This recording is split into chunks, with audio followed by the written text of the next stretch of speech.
¿Cómo puede transformarnos la contemplación de un episodio de brutal violencia? ¿Cómo la infancia puede convertirse de un territorio de lirismo y esperanza en uno de oscuridad y desesperación? ¿Y cómo la perspectiva femenina, la contemplación femenina, se enmarca dentro de estos campos? Mi nombre es Diego Arboleda y estas son las meditaciones literarias.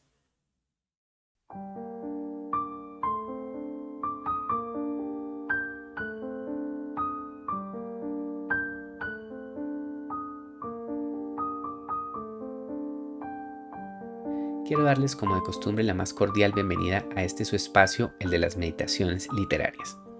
En el día de hoy nos vamos a centrar en otra autora contemporánea, pero a diferencia de los videos anteriores del presente ciclo de escritoras, me voy a centrar no en una escritora eslava, sino en una escritora de mi país, una escritora colombiana, como suelo hacerlo todos los últimos martes de cada mes.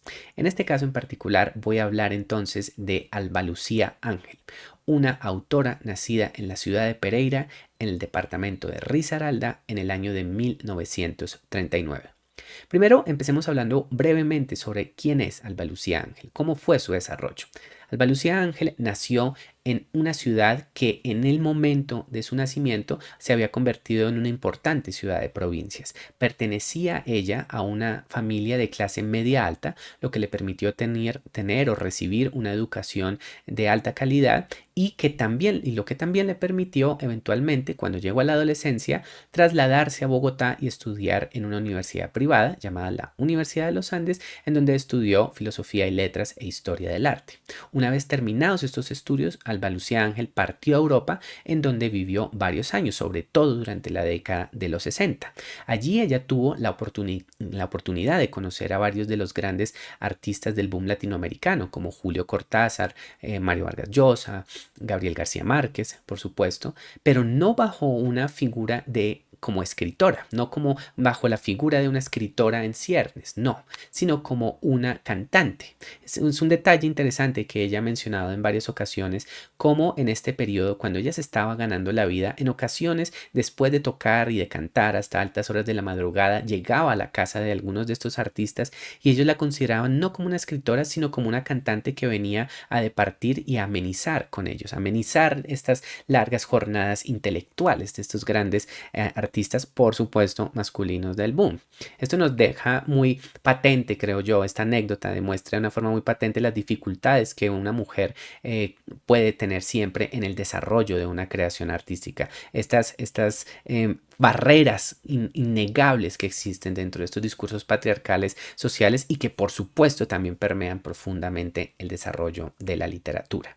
Pero bueno, estos contactos que tuvo Alba Lucía Ángel con estos autores del boom influenciaron su obra, la permearon de unas ricas estructuras literarias de vanguardia y la expusieron a muchas de las realidades de los autores del boom, como fue por ejemplo la escritura de grandes escritores norteamericanos como Faulkner o la de escritores vanguardistas anglosajones como Virginia Woolf, que es una de las grandes influencias de la obra de Alba Lucía Ángel.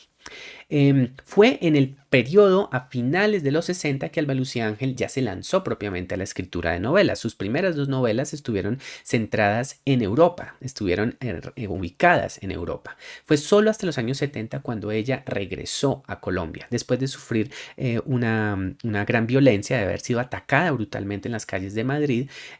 Alba Lucía Ángel regresó a establecerse de nuevo en Colombia mientras se encontraba en un estado de convalecencia, en un estado que en ocasiones ella misma describió como cercana a la muerte. Y fue en ese marco de dolor, en ese marco de incertidumbre donde su futuro, cuando ella escribió la que quizás sigue siendo su novela más representativa, estaba La pájara pinta sentada en el verde limón, una novela que se escribió entre los años de 1971 y 1975, cuando se publicó, año que, por cierto, es el mismo año en que se publicó El otoño del patriarca de Gabriel García Márquez. Y menciono esta conexión porque ambas novelas, si hemos tenido la oportunidad de leer una u otra de ellas o ambas, nos daremos cuenta que comparten una rica experimentación formal. Esa es una gran e importante característica de la obra de Alba Lucía Ángel, una obra que busca explorar a través de una serie de combinados discursos polifónicos de un entrelazamiento de voces históricas,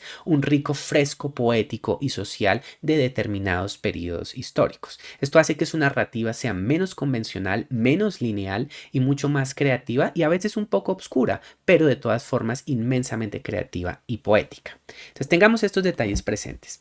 Y hay otro detalle que quería señalar, otro par de detalles que quería señalar antes de que nos lancemos a la lectura del pasaje elegido para el día de hoy, y es uno, la influencia o el centro que tiene dentro de esta obra la presencia de la infancia. El tema de la infancia es un tema absolutamente central. Es uno que utiliza Alba Lucía Ángel a través de toda esta obra para mostrarnos el desarrollo de un personaje central conocido como Ana, un personaje que vemos crecer desde su primera infancia hasta su adolescencia, en los años 80, su primera adultez en los años 60, 70, perdón. Es este desarrollo vital de la figura de Ana y es esta recuperación de muchas de las memorias de la vida de Ana, lo que entroncan o lo que encausan una narrativa que simultáneamente quiere presentarnos las difíciles condiciones políticas de Colombia entre los años 40 y los años 60. Ya mencioné la muerte de Jorge Eliezer Gaitán, ya mencioné la aparición de las guerrillas comunistas y debemos tener presente que entre los marcos del año 48 hacia el año más o menos 1965-66 se desarrolló lo que los historiadores conocen como la violencia, así se lo conoce históricamente con mayúsculas. Es un periodo de grandes y fuertes confrontaciones entre los partidos liberal y conservador, una época histórica que condujo eventualmente a una serie de acuerdos políticos en donde estos dos partidos decidieron intercalarse el poder durante varios años, durante más o menos unos 16 a 20 años, y es un proceso histórico que estaba viendo sus últimos coletazos en el momento en que Alba Lucía Ángel estaba escribiendo esta obra. De modo que sería fácil argumentar que Estaba la pájara pinta sentada en el verde limón es una novela sobre la violencia, una de esas grandes novelas de la violencia o una novela más de esas muchas novelas que se escribieron aquí en Colombia durante este periodo. Sin embargo, creo que varios elementos la separan de esto y uno de ellos es algo que ya mencioné, que es la gran riqueza vanguardística, la rica exploración léxica y verbal que utiliza Alba Lucía Ángel en esta novela. Otro elemento es este elemento lírico de la infancia que también ya señalé y que por supuesto está evocado en su título.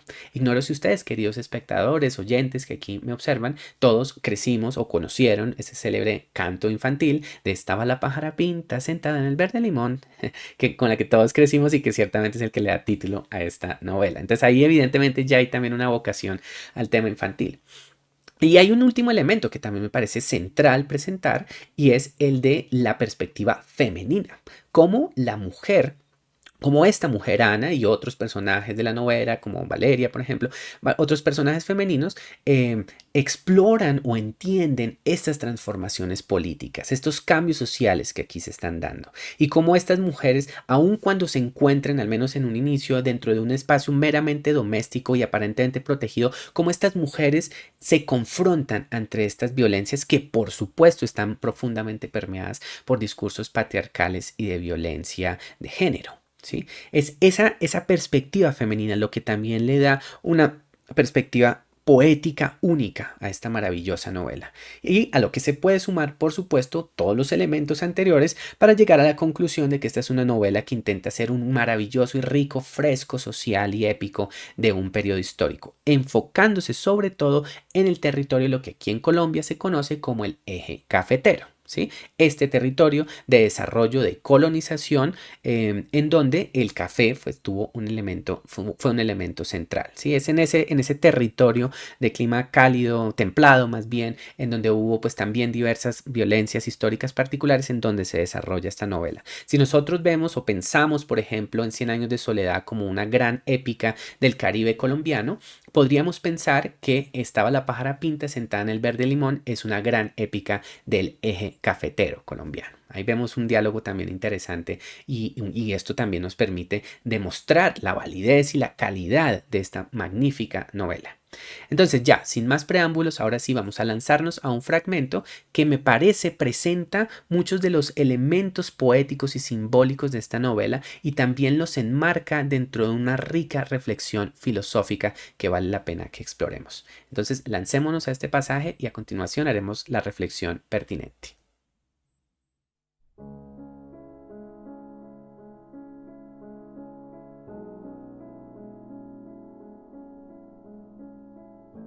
Se despertó envuelta en un ruido. Gente corriendo por la calle, porque eran pasos, un tropel, alguien que gritaba algo. El agua caía como un rumor parejo, sin tormenta. En el cuarto la única luz era el reflejo del espejo de la cómoda que daba a la pared, y el tic-tac del reloj era un eco distante que apenas si se oía. Pero otra vez las voces. ¿Qué pasa? ¿Qué pasó? Se incorporó de un salto y a pesar de la prohibición de esa tarde corrió el pestillo de la contraventana con cuidado para que su papá no fuera a despertarse. Abrió el postigo 3 pulgadas. ¡Alto disparo!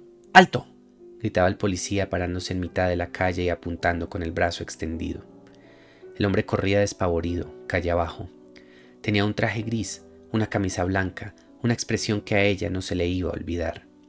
Se apoyó 2 segundos en el enchambranado de la ventana y ella sintió su corazón que se quería salir, o era el de él, que le batía como un ariete a 50 centímetros del suyo.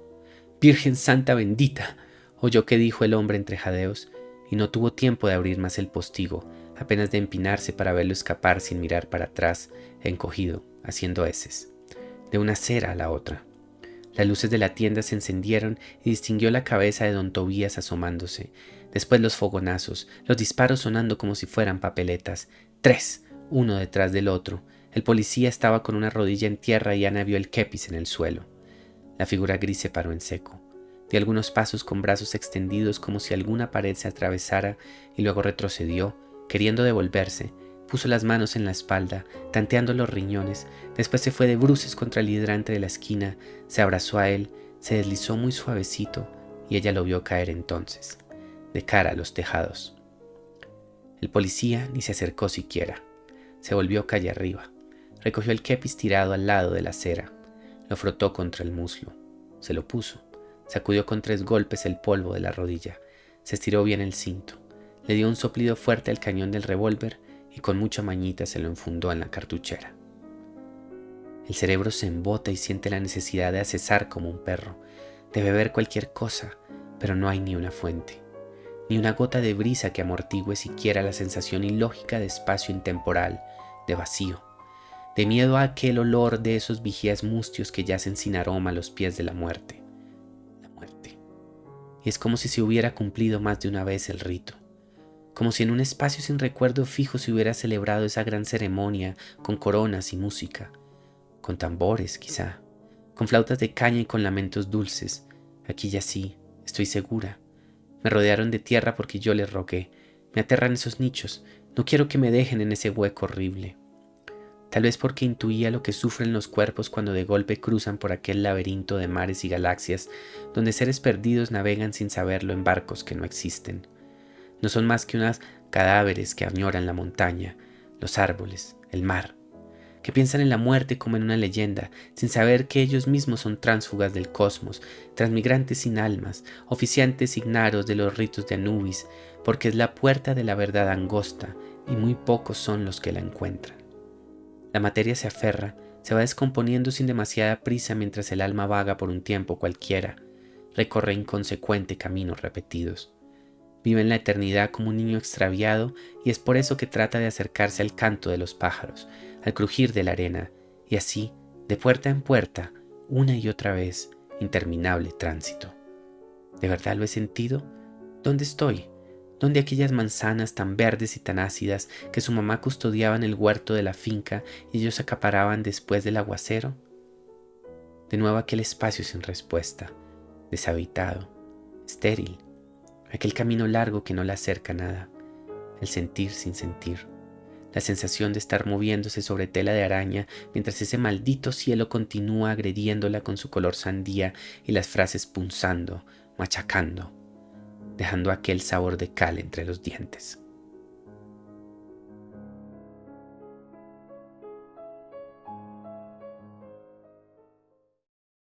Creo que el tema que más resuena en el pasaje que acabamos de escuchar es el de la muerte, la contemplación de la muerte, la relación que nosotros, en este caso nosotras, podemos tener con la muerte. Cómo este personaje femenino, cómo Ana se confronta a una serie de violencias políticas que ocurren fuera de su hogar y cómo esto la lleva a ella a hacer una reflexión sobre su propio sentir y sobre su propia posición en el mundo. Esos temas son los que se convierten en aquí centrales y debo señalar que son absolutamente centrales en todo el desarrollo de la narrativa. Nos abren de inmediato una pregunta y es cómo la mujer dentro de un contexto patriarcal puede comunicarse o puede entenderse o puede definirse alrededor de estas violencias terribles que aquí suceden. Creo que ese es un detalle central que debemos explorar con mucho detalle. Entonces vamos a observar parte por parte. Observemos primero que el pasaje surge dentro de la idea del despertar. ¿Sí? Hay un despertar, hay una muchacha, en este caso casi una niña que está dormida en su cuarto, en un espacio doméstico de protección natural, que se levanta cuando escucha un ruido.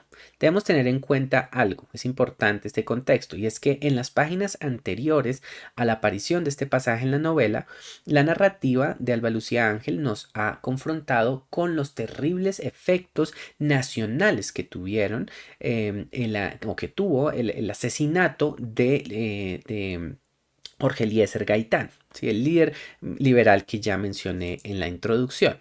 Estos efectos no se vieron solo reducidos a la ciudad de Bogotá, donde tuvo lugar el asesinato, sino en todo el país. Y por supuesto, en Pereira, donde se desarrolla este pasaje que estamos viendo el día de hoy, hubo también efectos. Y es en ese marco de incertidumbres políticas, de confrontación entre un gobierno conservador que era visto con sospecha por las poblaciones, por distintas poblaciones, que era visto como directo beneficiario del asesinato de Gaitán, incluso como directo causante del asesinato de Gaitán, es que podemos entender este pasaje en un contexto de grandes choques políticos, de choques sociales, de choques viscerales que están conduciendo a un estallido de violencia. Entonces, dentro de ese marco, volvamos a la idea del despertar. Vemos que esta joven despierta y oye gritos en la calle, ¿sí? Vemos el contraste inmediato entre un episodio, entre un espacio doméstico, privado, un espacio que se ha presentado como protegido y lírico y ese otro espacio público de violencia en donde está estallando todo. Aquí en este pasaje, en este episodio, veremos cómo esos dos universos se conectan. Veamos que hay una serie de imágenes también muy poderosas. Se hablan de un agua que caía con un rumor parejo, un agua constante que cae, ¿sí? Sin tormenta, pero es un agua que cae. Ya volveremos a hablar de estos temas de la imagen. Vemos también que la única luz era el reflejo del espejo de la cómoda que daba a la pared y el tic-tac del reloj distante que apenas si se oía. Ja. Entonces, analicemos cómo estos sonidos o estos elementos sensoriales del espacio privado reflejan ya muchas realidades simbólicas importantes. El agua, por supuesto, nos hace una evocación de vida, de transformación, de fluir. Por supuesto, y eso lo seguiremos viendo. El espejo, el reflejo del espejo o el espejo en sí mismo habla de una idea de identidad, de búsqueda de identidad, que al fin y al cabo es lo que también está buscando este personaje femenino a lo largo de toda la novela. Y el tic-tac, por supuesto, nos habla de la idea del tiempo, ¿no? El tiempo que pasa, el tiempo que corre, el tiempo que termina. En todo esto hay una evocación entonces sugerente de la vida y de la muerte. ¿Sí? Allí ya está presente. Y es en ese marco donde se escuchan esas voces. ¿Qué pasa? ¿Qué pasó? Obviamente esta muchacha siente curiosidad. Esta niña siente curiosidad, se levanta y a pesar de que le han prohibido que no mire por la ventana porque sus padres ya saben que hay una serie de terribles disturbios que están teniendo lugar allí afuera, ella se levanta, ¿sí? Vemos aquí entonces ya que el eje de análisis o de visión de todo lo que aquí vamos a tener de ahora en adelante es uno femenino, es uno de estos ojos de una niña que se están despertando, que se están abriendo a un nuevo mundo, ¿sí? Aquí lo vemos con total claridad, cómo esta perspectiva femenina observa ese mundo. Entonces, curiosamente, ella abre el postigo de la ventana apenas un poco y escucha un grito, un alto disparo, ¿sí? Y ella ve una pequeña escena, vemos junto con ella una pequeña escena, una confrontación entre un policía y un hombre que corre despavorido y después es brutalmente asesinado por la policía, ¿sí? Es muy diciente eso. Una vez más, vemos que en este conflicto Ahí se presenta primero la confrontación entre el orden público, un orden que en este caso se refleja como mantenedor de un orden, como preservador de un orden de índole conservadora, versus a una figura que está escapando despavorida que probablemente simboliza pues también o representa estas fuerzas liberales que se estaban oponiendo o contraponiendo a este control político. Otra teoría que claro podemos hacer, porque la obra lo deja en una deliberada ambigüedad, es si este es un asesinato sin ninguna ni nada más mínima motivación, si no se trata sencillamente de un transeúnte que estaba tratando de escapar y que estaba en el lugar equivocado en el momento equivocado y que por lo tanto es visto como un enemigo del Estado cuando en realidad esa no era su situación. Sea cual sea la circunstancia, lo que sí queda claro es que ahora esta mujer, esta perspectiva femenina, abre la ventana y observa un discurso de violencia masculina. Es muy diciente que ella vea a dos hombres, uno que está aterrorizado, que representa como esa víctima tortuosa, terrible que está escapando, y este otro hombre violento que está matándose. Es muy diciente eso. Podríamos leer también este pasaje como uno de apertura, uno de los muchos pasajes que esta magnífica novela nos presenta de apertura del ojo femenino a las realidades de un patriarcado violento, de una sociedad machista, de una sociedad salvaje. Eso se ve en muchos otros episodios. De hecho, estuve tentado a ustedes a presentarles aquí también en esta sesión otro pasaje en donde vemos también desde una perspectiva femenina un acto de violación, de brutal violación de otra figura femenina. Es muy diciente eso. Alba Lucía Ángel constantemente nos está confrontando esas brutales realidades que las mujeres tienen que ver en medio de este mundo. Pero bueno, en este caso entonces vemos esta muchacha que ve y observa este acto de violencia. Y como nos damos cuenta, hay una descripción muy específica de este hombre que está escapando, un traje gris, camisa blanca, pero lo que más nos interesa es el momento en que estas dos personas, la niña y la víctima, la futura víctima, se encuentran. Se encuentran plenamente. A menos de 50 centímetros se encuentran uno. Y se nos sugiere que la misma narradora o la misma niña, la que está observando, no sabe si el latido intenso de su corazón es el del hombre o el de ella. Es deliberado este juego de perspectivas que aquí se nos presenta, para presentarnos otra vez esa incertidumbre o esa sensación de identificación que esta niña va a tener con esta brutal realidad que habrá de confrontar en un instante, ¿sí? Entonces, observemos, ella se conecta por un momento entre esos dos, se escuchan los dos corazones, parecen latir casi al mismo ritmo, se escucha ese Virgen Santa bendita que dice el hombre entre jadeos, un hombre que sufre, un hombre que está aterrorizado, un hombre que por supuesto carga dentro de sí una herencia cristiana.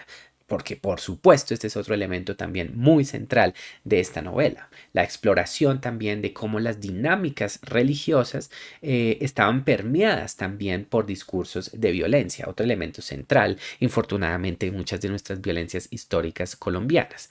En todo caso, escucha apenas este sonido y luego no tiene ni siquiera tiempo ella, la chica de abrir el postigo, sino que este hombre sigue escapando, haciendo ese, obviamente tratando de esquivar esa bala que habrá de matarlo. Vemos ese punto de conexión antes de que caiga la muerte. Antes de continuar, quiero que también reflexionemos sobre la misma estructura formal de la obra. Creo que es evidente, tal vez lo notaron en mi lectura y lo pueden ver o constatar con mucha más claridad aquí. La estructura de la novela está armada alrededor de unos cambios constantes de perspectiva que muchas veces se dan dentro de un mismo párrafo. ¿Sí? Aquí hay un juego verbal, un juego coral y vanguardístico con el que Alba Lucía Ángel obviamente está expresando muchos de los espíritus vanguardistas de la literatura europea modernista y también de la del boom latinoamericano, pero que en este caso, siento yo, no está hecha solamente por un ánimo digamos, de hacer una pirotecnia literaria, no, sino con el ánimo de mostrarnos otra vez cómo perspectivas distintas pueden fusionarse y encontrar puntos comunes a pesar de provenir de muy diversos contextos. Y esto se ve, por supuesto, en este elemento que ya mencioné de los latidos del corazón que se confunden, que uno no sabe si se refieren a los de esta chica que observa o las de este hombre que está escapando desesperado a su propia muerte. ¿Sí? En esas dinámicas vanguardísticas se nos crea entonces una fluidez verbal y una concepción de mundo mucho más transformativa y proteica que resulta bastante atractiva. Si bien a veces soy consciente que a veces puede ser un poco compleja de leer, nos presenta unas perspectivas poéticas y psicológicas muy interesantes también. Y bueno, entonces vemos que este hombre sigue escapando. Se nos dice que se prende la luz de una tienda y en ese momento suenan unos disparos. Disparos sonando como si fueran papeletas. A mí me parece interesante esa comparación también. Sobre todo teniendo en cuenta que en este marco, inmediatamente en pasajes anteriores y en posteriores de esta novela, se nos habla también cómo esta violencia histórica se expresaba a través de la política, a través del voto forzado, por ejemplo, esas papeletas que poníamos en estas cajas para votar por ya sea un candidato conservador o liberal, expresaban obviamente el coercimiento, la violencia, la imposición de una serie de discursos violentos dentro del país. Entonces es interesante también que haya esta evocación allí. Vemos también, digamos, como la tranquilidad, la fría tranquilidad de este oficial, de este policía que pone una rodilla en tierra y dispara precisamente para asesinar a este hombre. Un hombre que trata, que se detiene y que obviamente va cayendo paso a paso, ¿no? Trata de devolverse, pone las manos en la espalda, tanteando los riñones, después se va de bruces contra un hidrante de la esquina, se abraza a él, se desliza suave y muere. Es una imagen también muy trágica, ¿no? Porque obviamente nos presenta varias cosas. Por un lado, el absoluto irrespeto de parte de la autoridad por la vida. No existe eso. El Estado, que se supone debería ser un espacio responsable de la protección de los ciudadanos, se revela por el contrario como el victimario. La imagen es muy clara, la imagen del Estado como victimario, la responsabilidad de un Estado también en nuestras violencias históricas, uno de esos grandes temas que también permean esta novela y buena parte, hay que decirlo, buena parte también de la narrativa colombiana. Por otro lado, vemos también la caída de ese hombre abrazado al lado de un hidrante. También me diciente eso, porque como ya mencionaba yo en la introducción, esta novela es un rico fresco épico sobre los procesos de transformación del eje cafetero y en particular de Pereira, una ciudad que había empezado como un punto de unión de muchos colonos que se habían trasladado desde distintos territorios de Colombia, desde el departamento de Caldas, desde el departamento del Cauca, desde el departamento de Antioquia, colonos que se habían visto forzados en ocasiones a abandonar sus tierras por cuestiones de violencia, conflictos internos, bloqueos, etcétera, y que se habían ubicado en este sitio en busca también de un nuevo sentir, de una nueva sociedad. Entonces, una nueva sociedad que nos queda claro por la imagen del hidrante ya está alcanzando un grado de industrialización y urbanización considerables en el momento de la historia. Es ese choque tan terrible, ¿no? Sobre todo si nosotros tenemos la oportunidad de leer este magnífico texto, ustedes lo notarán, como en un determinado momento también Alba Lucía Ángel nos hace un rico fresco del desarrollo de estos colonos del 19 y de estas luchas que dieron para la construcción de esta ciudad de Pereira y luego cómo esto choca obviamente con estos desarrollos violentos que aquí se ven, ¿sí? Podríamos jugarlo un poco como a la idea de la caída de una utopía, como un universo ideal o un universo soñado se va corrompiendo y se va convirtiendo poco a poco o se va permeando más bien por dinámicas de violencia, por dinámicas de confrontación, ¿sí? Creo que en eso también, así como yo lo mencionaba en su momento, podemos encontrar otro punto de interesante conexión en la obra de Alba Lucía Ángel con la de Gabriel García Márquez. En esta obra en particular, la construcción de estas grandes épicas, de estos grandes mundos, de estas grandes sociedades que empiezan como universos soñados y poco a poco van siendo transformados por una serie de injerencias o influencias externas y de violencias políticas, etcétera, ¿sí? Y bueno, eso es también lo que aquí, en lo que respecta a estas imágenes, vemos este acto de muerte. Vemos también, insisto, esta total indiferencia. Ya no se trata solo de la frialdad, sino de la indiferencia del asesino, que ni siquiera se acerca a su víctima. Lo deja allí botado en la mitad del suelo con la implicación de que nadie habrá de levantarlo, de que hay una confrontación política tan visceral que nadie se atreverá ni siquiera a enterrar este cuerpo, y se concentra más bien es en limpiar su kepis, ¿sí? Limpiar allí su sombrero, volvérselo a poner y luego partir tranquilamente. Después de acomodarse, por supuesto, el revólver, ¿sí? Una imagen también bastante explícita, bastante dolorosa, que por cierto habrá también de tener evocaciones en otros momentos de la narrativa. Y bueno, la pregunta es, nosotros ya vimos entonces, digamos, como el contexto externo, digamos, todo lo que ha acontecido allá afuera, en ese mundo público. Pero ahora la pregunta es, ¿qué efectos tiene esto sobre esta mujer? Sobre esta muchacha, sobre esta niña que está observando a través de este postigo entreabierto de su casa. ¿Cómo ella interpreta esta realidad? Ya lo dije yo, nosotros podríamos leer este pasaje como si fuera un momento de despertar simbólico, emocional y trágico de esta mujer que de pronto abre los ojos ante estas brutales realidades que la rodean. Y su primera reacción es la de una reacción animal, visceral, si ustedes la quieren. Usted observémoslo. Se nos dice que el cerebro se embota y que siente la necesidad de cesar como un perro, de ver cualquier cosa. ¿Sí? Es eso, una sensación de un perro fatigado, agotado, aterrorizado, sediento. ¿Sí? Hay una noción otra vez, la figura del agua. Aparece otra vez la figura del agua que vimos hace un momento, pero esta agua que caía de los cielos, esta agua, si ustedes quieren, purificadora, salvadora de vida, por el contrario, ahora ha desaparecido y solo queda es la sed y la ausencia. Se nos dice que ahora ni siquiera hay una brisa, la naturaleza parece haberse detenido. Y con esa detención de la naturaleza también llega la detención de un plano temporal. Esta mujer parece entrar en un universo reflexivo, filosófico, atemporal, que está profundamente vacío. Un universo en donde la muerte se vuelve ya no una entrada hacia un universo lírico, hacia una salvación cristiana, hacia un paraíso, sino es la entrada a un universo de incertidumbre, de pérdida y de caos. Aquí podemos nosotros preguntarnos desde varias perspectivas. ¿Es esto una representación de la violencia misma? Es decir, de los efectos que la violencia tiene en el muerto, en la víctima, en este ser que, como estas grandes almas errantes de Comala, de esa Comala de Rulfo, habrán de rondar por siempre con una gran incertidumbre y una gran tristeza.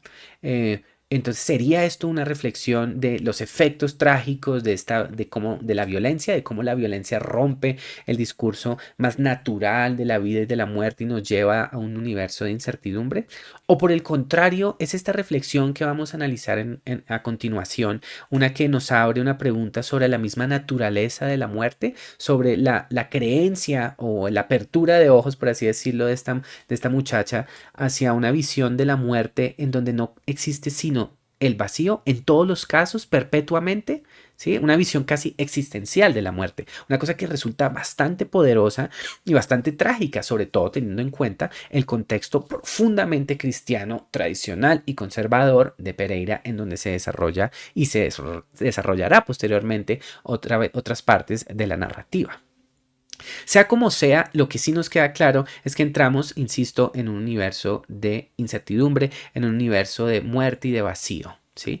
Un universo que, como señalo yo, es un universo en donde se mezclan todos los tiempos. Aquí otra vez, de una manera muy inteligente, Álvaro Lucía Ángel está utilizando sus artilugios literarios, sus estrategias vanguardísticas para unificar distintos tiempos, para presentarnos distintas perspectivas posibles del desarrollo de los acontecimientos. Y me parece particularmente interesante, siguiendo esta idea, que se nos diga que ahora se habla de un rito, que la muerte es un rito que se ha desarrollado de diversas formas, que en el pasado, o que parece haberse ya celebrado como una ceremonia con coronas y música, con tambores, con flautas de caña y lamentos dulces. Estas evocaciones musicales, estos instrumentos ya parecen trascender un orden cristiano, ¿no les parece? Ya parecen trascender el orden del presente donde ella se encuentra. Hemos entrado en un espacio temporal donde todos los tiempos son un tiempo y en donde la muerte ahora nos evoca épocas pretéritas, épocas en donde lo que es ahora Pereira, o al menos en el presente de la narrativa, antes era un universo indígena, quizás. Yo siento que aquí hay una evocación a esos universos de los Quimbayas, por ejemplo, una tribu indígena que vivió en el territorio de Pereira antes, así como de esos cacicazgos de estas tribus organizadas en estos lugares, que también, por supuesto, tenían sus ritos mortuorios que estaban siempre acompañados por estos instrumentos, ¿sí? Flautas de caña, lamentos dulces, tambores, ¿sí?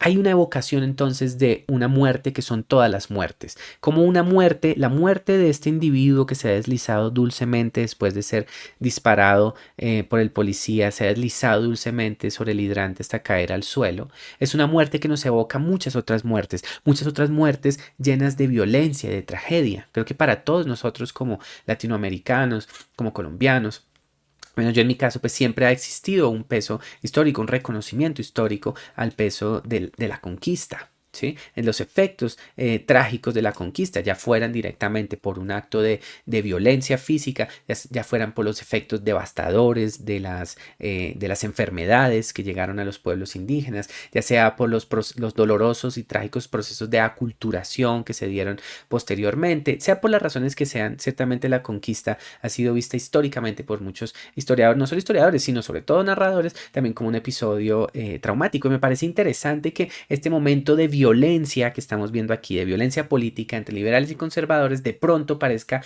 evocarnos de una manera sutil a través de la imaginería presentada en la historia esas otras violencias, esas otras tragedias y otras muertes pasadas. Tal vez haya una alusión justamente a las violencias brutales producidas por la conquista y la muerte. No sé, hay una incertidumbre ahí, se los dejo allí para que ustedes también lo analicen. Pero miren, hay otro detalle también interesante y es que después de estas evocaciones, el personaje femenino, ella misma siente que ella es la muerta, ¿sí? Que ella se transforma en la muerte, se transforma en la persona, en la víctima. Ella ya no hace aquí solamente un ejercicio de empatía, sino digamos de personificación. Se transforma en esa persona que está muriendo, esa persona que está siendo enterrada. Y por eso de pronto vemos ese súbito cambio de perspectiva en donde ahora nos dice, me rodearon de tierra porque yo le rogué, me aterran esos nichos, no quiero que me dejen en ese hueco horrible. Es ella la que está ahora sintiendo eso. Podríamos también leerlo, obviamente, desde la perspectiva de ahora es el muerto el que nos está hablando, el desfalleciente, el futuro, el que está cayendo lentamente, el que también nos está hablando. Pero es interesante cómo se une con esta perspectiva femenina, cómo se une con esta lectura. Entonces podemos argumentar lo que sí, es también los ojos de ella que están ahora sintiendo eso, su propio cuerpo está sintiendo esa sensación de agobio y de tragedia. Y siente y comparte el sufrimiento de estos cuerpos, un sufrimiento que surca un laberinto de mares y galaxias donde seres perdidos navegan sin saberlo en barcos que no existen. La muerte aquí no es vista como un espacio de transición hacia un más allá más positivo, más optimista, no, sino como un constante trasegar en un espacio de soledad, en un espacio de penumbra, en un espacio de tristeza en donde constantemente estamos buscando algo que parece no existir. Se están buscando, están unos seres perdidos que navegan un barco, buscando un barco que no existe, buscando una ilusión, buscando una trascendencia que tal vez no exista. Seres que lejos de buscar o de mirar hacia lo alto, hacia ese presunto mundo de las ideas o ese mundo divino, por el contrario, añoran la vida misma, añoran la montaña, añoran los árboles, añoran el mar, es decir, añoran esa conexión con esa naturaleza que ahora se ha perdido. ¿Es esto entonces una indicación de que era en esa naturaleza en donde se encontraba lo divino? ¿Es esta una alusión también a un universo panteístico perdido? La tragedia y la melancolía de unas sombras que ya no podrán nunca reencontrarse con esas fuerzas naturales que al fin y al cabo eran su verdadera esencia. ¿Quién sabe? Puede que lo sea. Y vemos que estos seres, estas muertes, estas sombras que rondan por allí, piensan en la muerte como en una leyenda, sin saber que ellos mismos son tránsfugas del cosmos. Es decir, son criaturas que no son plenamente conscientes de la muerte, de su propia muerte.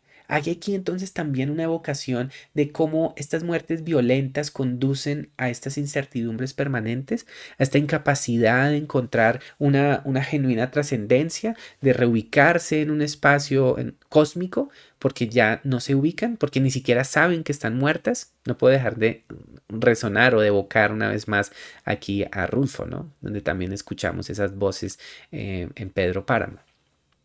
Pero bueno, lo cierto es que son transmigrantes inalas, oficiantes ignarios de los ritos de Anubis. Aquí hay obviamente una conexión con las tradiciones egipcias, ¿sí? Ya sabemos que Anubis era el dios del inframundo, el dios subterráneo, el dios de los muertos, el dios encargado, o más bien el dios como que se celebraba o que se conectaba con los procesos de momificación, ¿sí? Era el patrón de los embalsamadores egipcios, ¿sí? Este dios con el rostro de chacal, que es tan célebre en la tradición egipcia. Entonces, claro, es interesante verlo así, como estos seres que sin siquiera saberlo son ellos ya oficiantes, ignaros, es decir, ignorantes, son oficiantes de este ritual de muerte, de este paso lento hacia un más allá que nos resulta totalmente incierto. No sabemos cuál es su futuro último. Fascinante esa conexión con un otro mundo. Porque nos demuestra otra vez la apertura de este mundo. De nuevo, aquí cuando hablamos de la muerte no es solo una muerte cristiana, no es solo la muerte del Dios cristiano, con las construcciones propias también de un orden cristiano. No, es una muerte que abarca todas las muertes, es una muerte que también está permeada por estos rituales egipcios y que se conecta, por supuesto, eso sí, con rituales también de origen cristiano, pero todo se entremezcla. Y miren, curiosamente, qué interesante cómo a través de este collage verbal vemos el choque entre esa presencia del dios subterráneo, del dios de la muerte, Anubis, con una cita. Ustedes pueden ver al final de este pasaje que hay una sección en cursiva que es una cita de un pasaje bíblico, en particular de Mateo, el Evangelio según San Mateo, capítulo 7, versículo 14, que dice en la versión que yo tengo aquí: entrad por la puerta estrecha, porque ancha es la puerta y amplia es la senda que lleva a la perdición, y muchos son los que entran por ella. Porque estrecha es la puerta y angosta la senda que lleva a la vida, y pocos son los que la hallan. Ah. Entonces, aquí en este caso pues, es una traducción un poco distinta. Nos dicen, es la puerta de la verdad angosta y muy pocos son los que la encuentran. ¿Sí? Pero bueno, ¿qué nos dice esto? Si ya lo vemos en contexto, también ¿qué nos está refiriendo? Nos está refiriendo el error de caer en las pretensiones de la grandeza, del egoísmo, de la violencia, que solo conducen a la perdición y que por el contrario nos alejan de esa puerta angosta, de esa puerta de verdad y de vida, en esta otra traducción que yo mencionaba, que es la puerta que nos lleva a esa verdad. Entonces ahí otra vez entramos en un universo de ambigüedades, un universo de incertidumbres, en donde nos preguntamos, ¿es que acaso esta sombra no puede llegar a esa verdadera revelación porque le fue impedida dicha revelación dada su muerte inesperada? ¿No tuvo la oportunidad o el tiempo para descubrirlo? ¿Se le negó esa oportunidad por el hecho de que fue brutalmente asesinado porque se rompió un orden natural? ¿O por el contrario se nos está diciendo que esa verdad de vida, esa verdad resulta angosta y difícil de encontrar para todo ser, indistintamente de cuál haya sido la causa de su muerte? Sea como sea, a mí no me deja, no dejo de pensar, me queda muy claro que hay un contexto un poco existencial, hay un subtexto existencial en este pasaje, que obviamente tiene que ver, y volvamos a ese punto, con esa perspectiva femenina. Veamos ahora eso desde esos ojos femeninos, desde esta mujer que está observando y súbitamente se da cuenta de la brutalidad de ese mundo que la rodea, que es ese mundo que va más allá de esa protección de un hogar, que va más allá de ese lirismo de la naturaleza y que de pronto se le refleja o se le revela como un universo inhóspito, violento y trágico que puede conducir solamente hacia una muerte dolorosa en donde quién sabe, tal vez la verdad última sea imposible o muy difícil de alcanzar, ¿sí? En donde estamos en una búsqueda incierta donde tal vez nunca haya una respuesta completa.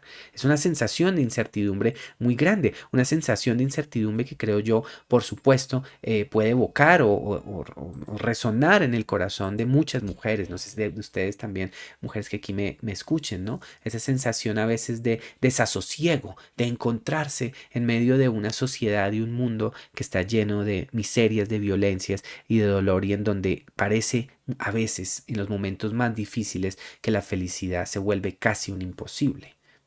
Qué imagen tan poderosa y tan triste al mismo tiempo. Y bueno, pues la imaginería continúe hablándonos ahora de la descomposición del cuerpo, el alma que sigue vagando mientras se va destruyendo su cuerpo, una noción de una eternidad como un niño extraviado. Miren eso tan interesante también, como si la muerte fuera una separación, no sé si la muerte violenta, o la muerte en sí misma, la separación de un vínculo materno-filial, ¿no? Como este niño extraviado, este niño que está buscando regreso de nuevo a su hogar, a un hogar perdido que jamás habrá de encontrar, en un interminable tránsito que sigue de puerta en puerta sin haber encontrado una salida. Y luego esto se regresa a esta identidad individual. Nos dice, ¿de verdad lo he sentido? ¿Dónde estoy? ¿Dónde aquellas manzanas tan verdes y tan ácidas que su mamá custodiaba en el huerto de la finca y ellos acaparaban después del aguacero? En medio de este gran viaje de dolor y de incertidumbre, en medio de este ejercicio empático y doloroso que esta muchacha hace al posicionarse en el cuerpo de este hombre que está muriendo, ella entra en un viaje de incertidumbres, entra en una serie de preguntas existenciales en donde dice, ¿dónde estoy? ¿Quién soy? ¿Cómo puedo ser? Si he perdido toda mi identidad, si he perdido todo. ¿Sí? Es una visión de la muerte que me resulta totalmente desgarradora y triste, desasosegante verdaderamente. Y miren cómo la imaginería retoma el de la manzana, esas manzanas, ¿no? Que ya sabemos que aunque no estén directamente mencionadas como manzanas en el Génesis, en nuestra tradición popular se han conectado con el pecado. ¿Sí? Ese pecado, el pecado destructor, que por supuesto tradicionalmente se le ha entregado es a las mujeres, ¿no? Las mujeres causantes del pecado original. Pero me parece muy fascinante que aquí parezca dársele la vuelta a ese discurso. Aquí la manzana no me parece que simbolice ese pecado originario, sino por el contrario, ese momento de virtud originaria, de esperanza y de paraíso originario. Porque este ser perdido, este ser trágico, este ser atormentado que está en este mundo incierto, en este umbral, en este purgatorio, si ustedes lo quieren, permanente, solo puede recordar esos momentos felices, esos momentos de las manzanas verdes y ácidas que aquella madre custodiaba en un huerto. El huerto, el paraíso, el espacio sacro, se recupera y ahora se ve como un espacio celebratorio. La manzana, lejos de verse como una sugerencia de castigo, es por el contrario una estrategia de memoria, es una comunicación con el pasado. Y aquí no puedo dejar de mencionar, por supuesto, una de las grandes estrategias centrales de la narrativa de Estaba la pájara pinta sentada en el verde limón, y es el de la recuperación poética, a veces desgarrada, de la memoria. La memoria como un espacio de revelación, como un espacio en donde como si nos confrontásemos a un súbito relampagueo, a un súbito rayo que nos refleja muchas de las contradicciones y dolores que habremos de vivir en nuestra vida, pero que también se convierte, como en este caso, en un espacio de refugio y de recuperación de algo que se ha perdido. ¿Sí? El ejercicio de la memoria es absolutamente central y creo que también tiene mucho que ver con un espacio político, ¿sí? Con una recuperación de un universo que ha sido destruido por la violencia y que debe ser recuperado, que debe ser renacido, así sea a través de las páginas de un libro, a través de las letras de una novela. Entonces esa imagen dolorosa de la memoria aquí queda presente. Y sin embargo, esta memoria aparece, y así concluye este pasaje, como algo estéril, como algo insuficiente. Una pequeña luz en medio de un páramo de desasosiego, en un universo en donde no hay respuestas, donde todo, insisto, está deshabitado, estéril, un camino sin nada. Y lo peor, un universo en donde se nos habla de un sentir sin sentir. Es entonces también aquí se nos quiere reflejar que lo que realmente vale, lo más prodigioso o el verdadero milagro radica es en esta vida material que tenemos, en esta vida del sentimiento sensible, tanto físico, táctil, de todos los sentidos, como el universo del sentimiento emocional. ¿Es esa la gran tragedia producida por esta muerte?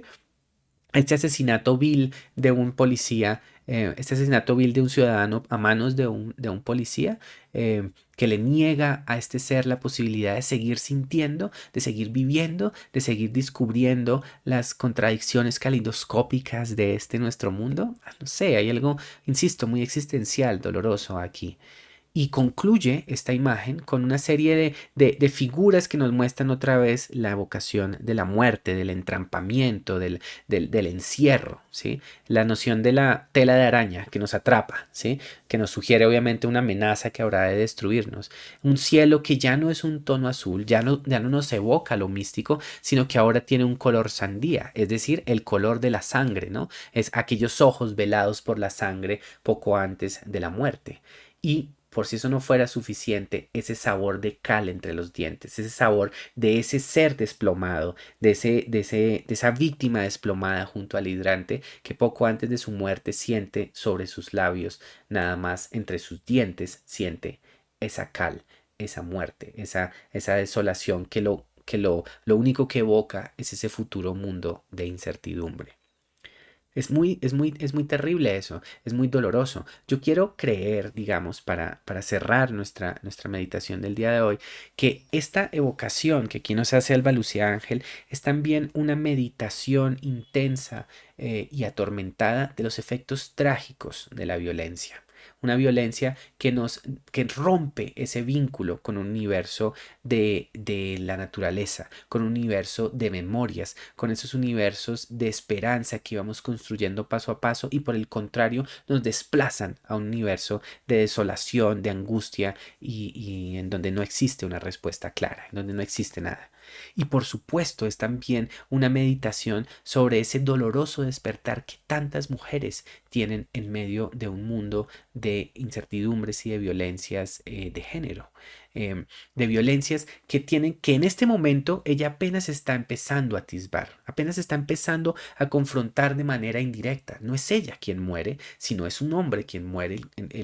Siente una empatía por ese ser que cae allí, pero es el primer toque, la primera conexión con una violencia que habrá de vivir ya más en carne propia, ya de forma más cercana, ya más conectada con su propia familia en episodios subsiguientes de la novela. Me parece interesante y no puedo dejar de resaltar cómo Alba Lucía Ángel toma la perspectiva femenina y convierte la contemplación femenina en un espacio de reflexión filosófica sobre los sentidos últimos de la muerte, sobre los sentidos últimos de una violencia que nos rompe y nos separa de un orden natural y de un orden del sentir y que por el contrario nos lanzan a un universo de incertidumbres y dolor. Creo que en eso hay una reflexión muy valiosa que vale la pena que también tengamos presente y que recomiendo encarecidamente que exploremos en esta maravillosa novela Estaba la pájara pinta sentada en el verde limón. Que este sea también como una manera de entregarnos nosotros a una meditación sobre los trágicos efectos de la violencia, tanto desde una perspectiva histórica, global, humana, empática, como en este caso femenina. ¿Qué efectos tiene? ¿Queremos acaso que como esta niña lo tuvo, como esta joven lo tuvo, que el despertar de las futuras generaciones esté mediada por la violencia? Que muchas mujeres también sepan que el discurso y el camino en el que han de vivir durante toda su vida es un camino de violencia y de incertidumbre. O qué lindo es poder pensar que ojalá podamos romper esas sendas de brutalidad y por el contrario pensar que a futuro todas esas jóvenes, todas esas mujeres puedan abrir los ojos a nuevos universos ya de lirismo y esperanza en donde esas manzanas verdes y esos huertos sigan creciendo con todo su florecer y su poesía. Que ojalá así sea. Muchísimas gracias por su atención. Mi nombre es Diego Arboleda. Estas son las meditaciones literarias y hasta una próxima ocasión.